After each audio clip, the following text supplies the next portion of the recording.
अस्सलाम वालेकुम।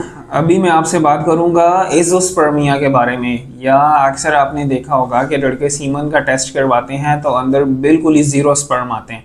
उसको हम अपनी मेडिकल की लैंग्वेज में एज़ोस्पर्मिया कहते हैं।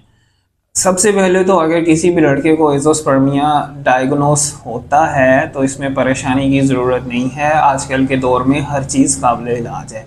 सेकेंडली, ये on the part of doctor या जो भी उसको बंदा ट्रीट कर रहा है, ये बहुत इंपॉर्टेंट है कि किसी एक ही लैब के रिजल्ट को जहन में रखते हुए उस लड़के को फौरी एज़ोस्पर्मिया लेबल ना कर दें। एक बहुत बड़ा तशखीस का हिस्सा है, बहुत बड़ा डायग्नोसिस है, और इसको कम से कम एक दफ़ा उसका सैंपल रिपीट करके सही तरीके से कलेक्ट करके प्रोसेस होना चाहिए। उसके बाद ये लेबल करें कि उसको वाकई ही एज़ोस्पर्मिया या एब्सेंट स्पर्म्स का मसला है।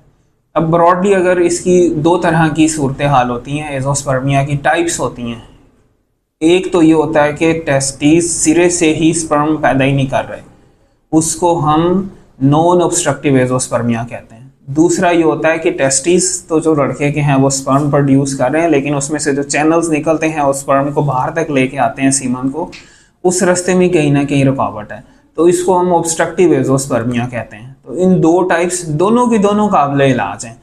इनके तरीका इलाज मुख्तलिफ हो सकते हैं, जैसा कि नॉन ऑब्स्ट्रक्टिव एज़ोस्पर्मिया में कुछ दवाइयों का हम ऑप्शन ले सकते हैं।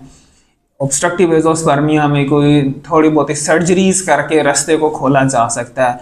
And at the and in दोनों केसेस के अंदर आप असिस्टेड रिप्रोडक्टिव टेक्निक्स, जिसमें साइंस की मदद लेते हुए उस लड़के को जो स्पर्म है उनको रिट्रीव करके इस काबिल किया जा सकता है